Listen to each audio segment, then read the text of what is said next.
Qui veut-on devenir? C'est une question qu'on se pose tous à un moment ou un autre. Et dans cette analyse, on va justement explorer une idée simple mais très très profonde. Comment construire un pont solide entre la personne qu'on est aujourd'hui et celle qu'on aspire à devenir? C'est une phrase terrible, n'est-ce pas? Ça vient du travail d'une infirmière, Bronnie Ware, qui a passé des années en soins palliatifs. Et ce regret, c'était le plus fréquent, le numéro 1. Imaginez, toute une vie qui se résume à ce souhait d'avoir pris un autre chemin. Forcément, ça nous amène à nous demander, mais pourquoi? Pourquoi est-ce que tant de gens finissent par ressentir ça? C'est une question qui nous concerne tous, qui n'a jamais pris une décision qui semblait, mais oui, parfaitement logique sur le moment, pour se retrouver des années plus tard à se dire « mais à quoi je pensais sérieusement ?» Eh bien, ce n'est pas un hasard, non. En fait, c'est le résultat d'un conflit bien réel, un conflit à l'intérieur de nous-mêmes, un vrai dilemme temporel. Alors voilà, on va plonger au cœur de ce fameux dilemme. C'est un peu comme s'il y avait deux versions de nous qui cohabitaient. Et le problème, c'est qu'elles sont très très souvent en désaccord. D'un côté, il y a le moi du présent. Et de l'autre, le moi du futur. Et cette distinction, elle est tellement réelle qu'elle a même un nom en droit. C'est assez fascinant. On parle du moi ex ante, c'est-à-dire nous avant de prendre la décision, et du moi ex post, nous après, quand on vit avec les conséquences. En fait, la loi le sait très bien que ces deux moi ne sont pas d'accord. C'est pour ça qu'il y a des délais de rétractation pour un achat ou des plafonds sur les taux d'intérêt. C'est une façon de protéger le moi qui réfléchit à froid contre les impulsions de l'autre. C'est un peu comme si la loi reconnaissait qu'on a parfois besoin d'être protégé de nous-mêmes. Alors d'où vient cette division? En fait, le problème, ce n'est pas un manque de volonté. Pas du tout. C'est plutôt qu'il y a des bugs prévisibles dans notre logiciel mental. On appelle ça des biais cognitifs, et ce sont eux les vrais architectes de nos regrets. Ils nous poussent, presque à notre insu, à faire des choix que notre moi futur va détester. Alors, premier grand piège, l'actualisation hyperbolique. C'est un nom compliqué pour une idée toute simple. Notre cerveau, il est programmé pour la gratification instantanée. Point. L'attente, pour lui, c'est une perte. C'est pour ça qu'un petit plaisir tout de suite, genre manger un gâteau, a l'air beaucoup plus alléchant qu'une récompense bien plus grande, mais plus tard, comme être en pleine forme. Logiquement, on sait que c'est un mauvais calcul, mais notre cerveau, lui, il s'en fiche. Deuxième piège, tout aussi redoutable, le biais d'optimisme. C'est la fameuse mentalité du « ça n'arrive qu'aux autres ». On a cette tendance complètement naturelle à sous-estimer les risques. On se dit toujours qu'on aura plus de temps, plus d'argent, plus d'énergie demain. Je commencerai à épargner demain, je me mettrai au sport demain. C'est un optimisme qui nous aide à avancer, c'est sûr, mais qui nous rend aussi complètement aveugles à la nécessité de préparer l'avenir. Donc, et ça c'est vraiment le point crucial à retenir, ce ne sont pas des échecs personnels, ce n'est pas une faiblesse.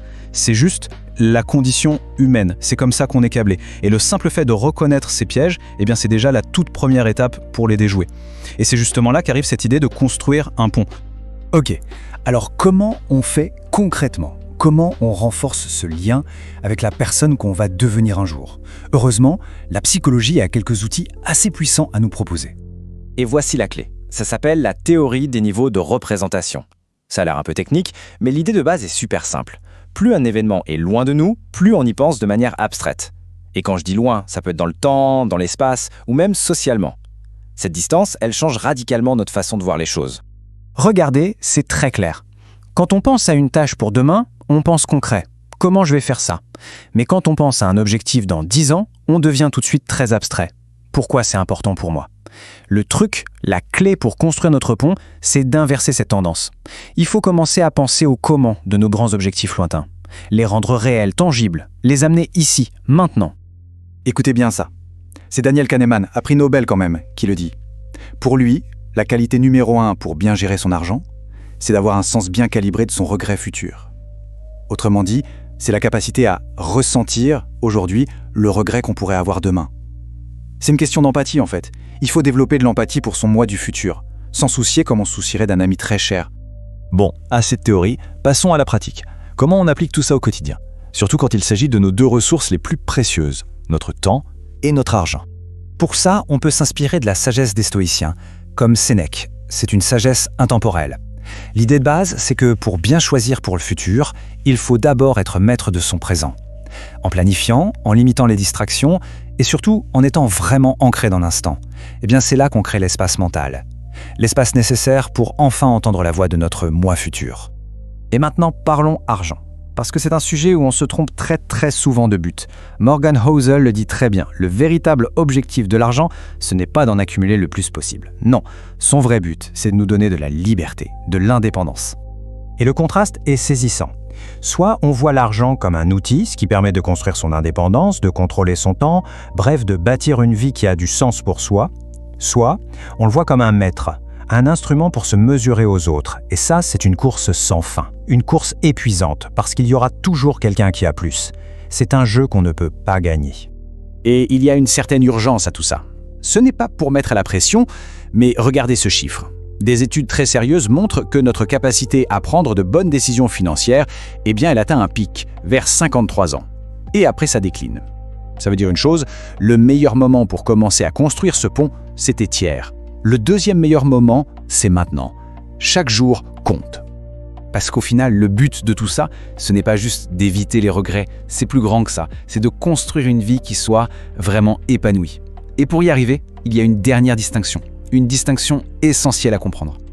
Il s'agit de la différence entre le plaisir et le bonheur.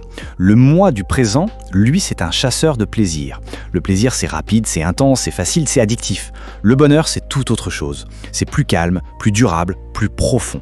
C'est souvent lié aux autres, au sens qu'on donne à sa vie. Et le grand piège, il est là, sacrifier le bonheur de demain sur l'autel du petit plaisir d'aujourd'hui.